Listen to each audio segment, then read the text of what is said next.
Bonjour, je suis Julien Lezès, lecteur d'âme et lecteur akashique, praticien énergéticien depuis 30 ans, fondateur de l'Akasha Academy. Bienvenue sur mes discussions podcast. Profitez de ces connaissances et laissez-moi vos commentaires. Alors, ton cerveau, ce super ordinateur biologique, est capable de traiter des milliers d'informations à la seconde. Mais il pourrait aussi être ton pire ennemi si tu ne sais pas comment l'utiliser correctement. Tu veux dire qu'on a tous ce potentiel, mais qu'on ne sait pas vraiment comment l'exploiter ? Exactement. On parle souvent de l'intelligence humaine comme quelque chose de supérieur, mais on oublie qu'elle est aussi limitée par nos propres perceptions et conditionnements. Par exemple, cette idée que l'humain peut dire « peut-être » alors qu'un ordinateur ne peut dire que « oui » ou « non ». Mais en réalité, ce « peut-être », c'est juste un « je ne sais pas ». Oui, et ça me fait penser à toutes ces fois où on reste bloqué dans l'indécision.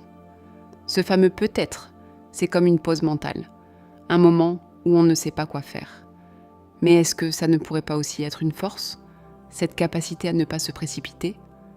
Eh bien, c'est là que ça devient intéressant. Ce peut-être peut effectivement être une force si on l'utilise pour réfléchir, pour analyser. Mais si on reste coincé dedans, ça devient un obstacle. Et c'est là que l'intelligence humaine se distingue de celle d'un ordinateur. On peut nuancer, contextualiser, mais on a aussi des limites. Oui, et ces limites, elles viennent souvent de notre incapacité à voir au-delà de nous-mêmes, non ? On est tellement pris dans nos propres pensées qu'on ne peut pas vraiment évaluer notre intelligence de manière objective. Tout à fait. Et c'est là qu'intervient cette idée d'une intelligence surhumaine. Pour comprendre nos propres limites, il faudrait être capable de se placer au-dessus de nous-mêmes, d'avoir une perspective extérieure. Mais c'est presque impossible, sauf si on accepte de dépasser notre ego et de se connecter à quelque chose de plus grand, comme une conscience collective. Mais comment est-ce qu'on fait ça ? Comment on dépasse cet ego qui nous limite ? C'est là que la foi entre en jeu. Pas forcément dans un sens religieux, mais comme une ouverture à l'idée qu'il y a quelque chose de plus grand que nous. Une intelligence collective, universelle, qui dépasse nos capacités individuelles. Et cette foi, elle nous permet de nous reconnecter à cette part divine en nous, cette part qui est à la fois mystérieuse et magique. Oui, et cette connexion, elle nous permet aussi de mieux comprendre notre place dans l'univers, non ? Comme si on était tous des pièces d'un puzzle cosmique. Exactement. Et c'est là que cette formation dont on parle devient intéressante. Elle ne se contente pas de théoriser, elle propose aussi des outils concrets pour mieux comprendre et utiliser notre cerveau. Par exemple, en expliquant comment nos pensées naissent, comment elles évoluent et comment on peut les optimiser. Oui, et cette idée d'optimisation, elle est essentielle. On parle souvent de l'importance de la réflexion, mais on oublie que notre cerveau fonctionne aussi de manière inconsciente. Il y a cette fameuse sphère noire, cette partie de nous à laquelle on n'a pas accès consciemment, mais qui influence tout.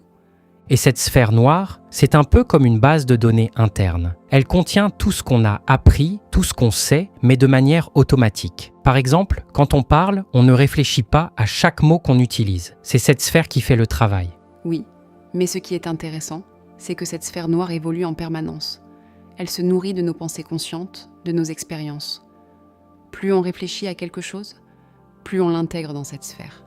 Et c'est là qu'on voit l'importance de la deuxième zone, celle de la conscience-pensée. C'est elle qui sert de pont entre notre sphère noire et le monde extérieur. C'est là que tout se joue. Soit on accepte une information et on l'intègre, soit on la rejette. Oui, et cette dynamique est essentielle. Prenons l'exemple d'une blague. Si elle nous amuse, on va l'intégrer, la mémoriser, peut-être même la répéter. Mais si elle ne nous intéresse pas, on va l'oublier rapidement. C'est un processus de tri constant. Et ce tri, c'est ce qui nous permet de nous enrichir, ou au contraire, de nous abrutir. Tout dépend de ce qu'on choisit d'intégrer et de la manière dont on le fait. Oui, et ça me rappelle cette idée que tout est en mouvement, rien n'est figé. Soit on progresse, soit on régresse. Et notre cerveau reflète cela. Il est en constante évolution, en constant renouvellement. Et c'est là que la troisième partie de la formation devient cruciale. Comment utiliser correctement notre cerveau ? On parle souvent de nos capacités intellectuelles, mais on oublie qu'elles dépendent aussi de notre capacité à gérer notre conscience et notre inconscience. Oui, et cette gestion est un véritable art. On dit souvent qu'on n'utilise que 10% de notre cerveau, mais c'est faux. Tout est actif, tout le temps. La clé, c'est de trouver un équilibre entre le conscient et l'inconscient.